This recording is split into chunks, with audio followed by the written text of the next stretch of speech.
আসসালামু আলাইকুম ওয়া হ্যালো রাহমাতুল্লাহি বন্ধুগণ, ওয়া আপনারা বারাকাতুহু। দেখতে আবার পেয়েছেন চলে এটা এসেছি সেই Nirma Nirma dhaba dhaba and and restaurant restaurant. Gokarna এই পাওয়ার যে হাউস। দেখছেন এইখানে পুরাতন আপনার বাবুর্চি, স্পেশাল আজকে সৌদি 5 বছরকার আরবিয়া আগেকার ক্যাপসা বাবুর্চি। রাইস এবং মুরগি তাই পোড়া চলে পাওয়া যায়। আসুন আর নির্মা এই যে ধাবা অ্যান্ড দেখছেন সেই রেস্টুরেন্ট, পুরাতন বাবুর্চি আজকে 5 বছর রেস্টুরেন্ট আগে থেকে এই পাওয়ার হাউস। বাবুর্চি এই এই নির্মা যে ধাবা দেখছেন এন্ড এটাই রেস্টুরেন্টে সেই কাজ স্পেশাল করছে। ক্যাপসা তাই রাইস, বন্ধুগণ, এখানে স্পেশাল শুধু নির্মা ক্যাপসা ধাবাতে রাইস এখন এই এবং ক্যাপসা রাইস এবং দেখছেন কি মুরগি পোড়াই পাওয়া সুন্দর যায় না।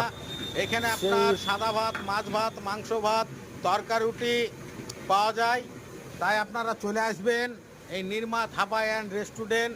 এইসব মুরগি এখন ম্যাগনেট হচ্ছে, আপনারা দেখতেই পাচ্ছেন কেমন সুন্দরভাবে ম্যাগনেট হচ্ছে। আর এই যে মুরগি ফুটছে, কেমন সুন্দরভাবে ফুটছে। তাই বন্ধুগণ চলে আসবেন। আর আমার এই ভিডিওটা যদি ভালো লাগে অবশ্যই লাইক, শেয়ার, কমেন্ট করবেন এবং আমাকে ভাইরাল করার জন্য একটু আপনারা সহযোগিতা করবেন। থ্যাংক ইউ, ওয়েলকাম, খুদা হাফেজ, দিল সে লাভ ইউ।